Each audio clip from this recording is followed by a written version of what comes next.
Приветствую вас, дорогие зрители! Сегодня мы погрузимся в удивительный мир медитации и разберемся с одним из самых распространенных вопросов. Почему медитация иногда не приносит ожидаемого результата? Многие из нас слышали о многочисленных преимуществах медитации, от улучшения концентрации до снижения уровня стресса. Но не все из нас чувствуют эти преимущества на себе. Почему так происходит?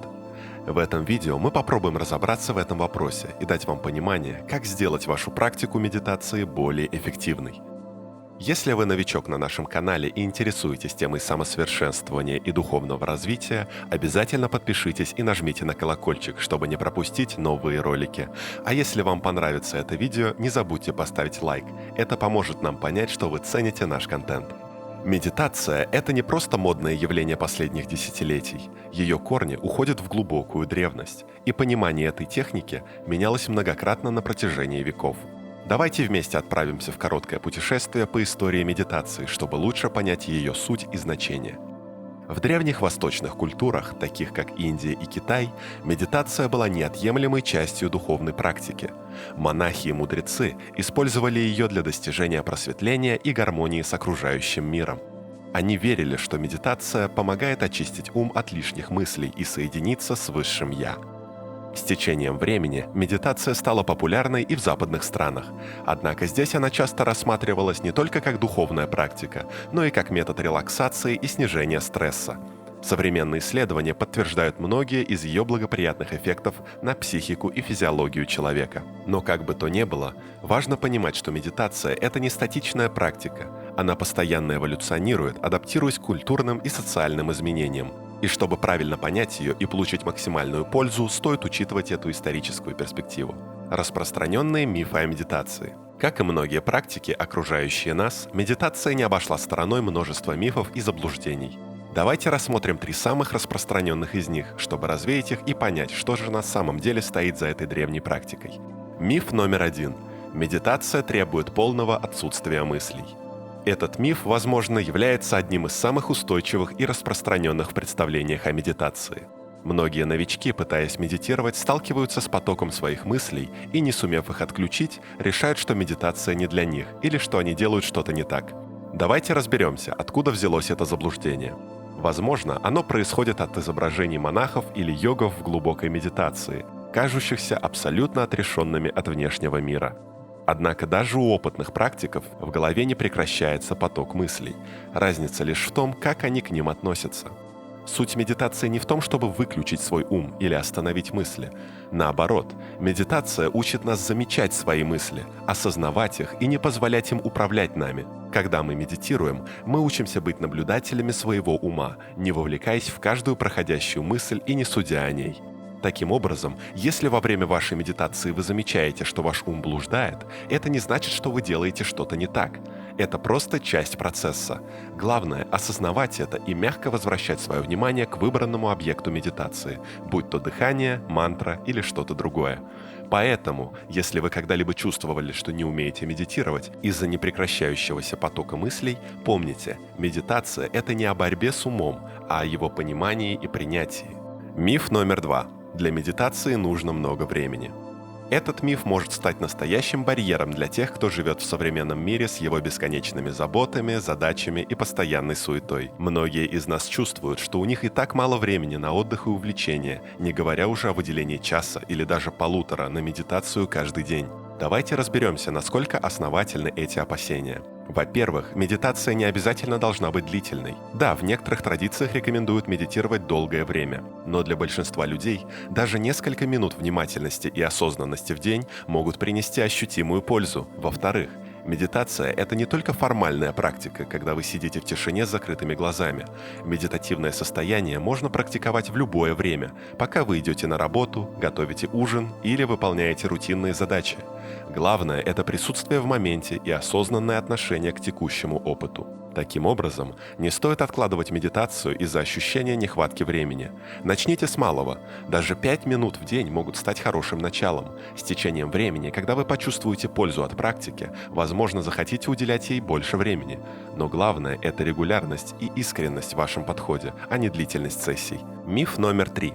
Медитация – это только для духовных людей. Медитация часто ассоциируется с духовными практиками, религиозными обрядами и мистическими традициями. Это представление может создать ощущение, что медитация — это что-то экзотическое, доступное только избранным или тем, кто следует определенному духовному пути. Давайте разберемся с этим мифом. Во-первых, исторически медитация действительно была частью многих религиозных и духовных традиций. Однако ее основная цель всегда была помощь человеку в понимании себя, своего ума и взаимоотношений с окружающим миром. В современном мире медитация стала доступной и популярной практикой, которая не требует от человека принадлежности к какой-либо религии или вероучению. Она используется в психотерапии, образовательных программах, корпоративных тренингах и многих других областях. Медитация стала инструментом для улучшения качества жизни, снижения стресса, развития внимания и многих других практических целей. Таким образом, медитация — это не только духовная практика, но и практический инструмент самопознания и саморегуляции. Она подходит людям разных культур, вероисповеданий и жизненных позиций. Главное в медитации — это искреннее желание понять себя глубже и жить более осознанно. Теперь, когда мы разобрались с мифами, давайте рассмотрим основные причины, почему медитация, даже если вы ей начали заниматься, не приносит желаемых результатов. Давайте рассмотрим основные причины, из-за которых медитация может казаться неэффективной. Первое. Непонимание сути медитации. Как мы уже обсудили, существует множество мифов о медитации. Если человек начинает практиковать, руководствуясь этими заблуждениями, он может не получить желаемого результата. Например, пытаясь полностью выключить свой ум, человек может только усилить внутреннее напряжение. Второе. Отсутствие регулярности. Медитация – это как физическая тренировка для ума. Если вы занимаетесь спортом раз в месяц, результаты будут незначительными. Точно так же редкие медитационные сессии могут не приносить ощутимой пользы. Регулярность – ключ к успеху. Третье. Физический дискомфорт. Некомфортная поза, болезненные ощущения в теле или неподходящее место для медитации могут стать причиной отвлечения и неудачи. Важно найти комфортную позу и место, где вы сможете расслабиться и сосредоточиться. Четвертое. Высокие ожидания. Ожидание мгновенных результатов или стремление достичь определенного состояния может стать препятствием. Медитация – это процесс, и каждая сессия уникальна. Вместо того, чтобы ожидать определенного результата, лучше просто наслаждаться процессом и быть в моменте.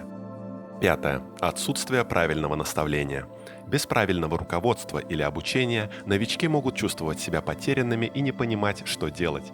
Наставник или курсы медитации могут помочь правильно освоить технику и избежать распространенных ошибок. Если вы нуждаетесь в наставлении на пути медитации, подписывайтесь на наш канал. Здесь регулярно выходят видео с медитационными техниками и практиками. Хочется подчеркнуть, если вы столкнулись с трудностями в медитации, это не повод сдаваться. Возможно, вам просто нужно немного скорректировать свой подход. С учетом вышеуказанных причин и с новым пониманием вы сможете сделать свою практику более осознанной и эффективной. Теперь давайте перейдем к практическим рекомендациям. Эти советы помогут вам сделать вашу практику медитации более продуктивной и приятной. Выбор подходящей техники. Одна из основных причин, по которой медитация может казаться неэффективной, заключается в выборе неподходящей или несоответствующей индивидуальности человека техники. Понимание различных методов медитации и их особенностей может помочь вам найти наилучший подход. Первое. Медитация внимательности – mindfulness. Этот метод фокусируется на пребывании в настоящем моменте. Вы учитесь наблюдать за своими мыслями, чувствами и ощущениями без суждений. Это одна из самых популярных и доступных техник, идеально подходящая для новичков. Второе. Трансцендентальная медитация. Здесь основное внимание уделяется повторению мантры, звука или слова в уме. Этот метод помогает уйти от повседневных мыслей и достичь глубокого состояния релаксации. Третье. Медитация сосредоточения. В этой технике вы фокусируетесь на одном объекте, например, на дыхании, пламени свечи или определенном звуке. Цель – удерживать свое внимание на этом объекте, отвлекаясь от других мыслей. Четвертое. Динамическая медитация. Этот метод сочетает физическое движение с медитацией. Примеры включают в себя йогу, танцевальную медитацию или ходьбу в медитативном состоянии. Пятое. Метта или медитация любящей доброты. Здесь акцент делается на культивировании чувств любви и сострадания к себе и другим. Для выбора наилучшей техники рекомендуется начать с определения своих целей. Хотите ли вы улучшить концентрацию, снизить уровень стресса, развить сострадание или просто узнать себя лучше? Попробуйте несколько методов, чтобы понять, который из них вам подходит больше всего. Также может быть полезно проконсультироваться с опытным инструктором по медитации или пройти начальный курс. Окружение и условия, в которых вы практикуете медитацию, играют важную роль в вашем опыте. Но что если у вас нет возможности находиться в идеальной тишине или уединении? Давайте рассмотрим, как создать комфортные условия для медитации в различных ситуациях. Первое. Выбор места. Да, идеально было бы иметь тихий уголок в комнате или саду, однако медитировать можно и в движении, в общественном транспорте, пока вы идете пешком или во время короткого перерыва на работе. Главное – это ваше внутреннее состояние и настроение на практику. Второе. Комфортная поза. Если вы находитесь в офисе или в транспорте, выберите позицию, в которой вам будет удобно. Можете просто сидеть на стуле с прямой спиной или стоять.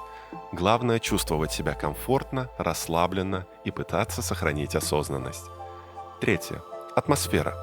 В условиях городской суеты создать идеальную атмосферу сложно, однако наушники с медитативной музыкой или звуками природы могут помочь вам отгородиться от внешнего мира и сосредоточиться на практике. Четвертое. Отсутствие помех. Даже если вы находитесь в оживленном месте, попробуйте минимизировать отвлекающие факторы. Если медитируете на работе, установите статус «не беспокоить» или найдите место, где вас меньше всего будут отвлекать. Пятое.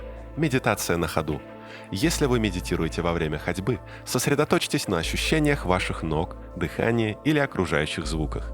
Это поможет вам оставаться в настоящем моменте и практиковать осознанность. Медитация – это путь самопознания, и на этом пути каждый из нас сталкивается с разнообразными внутренними процессами. Во время медитации могут возникнуть разные эмоции, от радости до грусти или раздражения. Главное не судить себя за это и не подавлять свои чувства. Если ум начинает блуждать или возникают отвлекающие ощущения, важно просто заметить это и мягко вернуть свое внимание к объекту медитации. Каждый раз, когда вы осознаете отвлечение и возвращаетесь к медитации, вы углубляете свою практику осознанности. Также полезно практиковать медитацию метта или любящей доброты, чтобы развить дружелюбие и терпимые отношения прежде всего к себе самому. В итоге отношения к себе с пониманием и добротой делают медитацию более глубокой и плодотворной. В заключение хочется подчеркнуть, что медитация – это уникальный и каждый раз глубоко индивидуальный процесс. То, что работает для одного человека, может не подойти другому. Главное – находить свой путь и подход в этой практике. И, конечно, мы будем рады, если вы поделитесь своим опытом и советами в комментариях, ведь обмен опытом помогает всем нам расти и развиваться в этом направлении. Благодарим вас за просмотр. Не забудьте подписаться на канал и до новых встреч!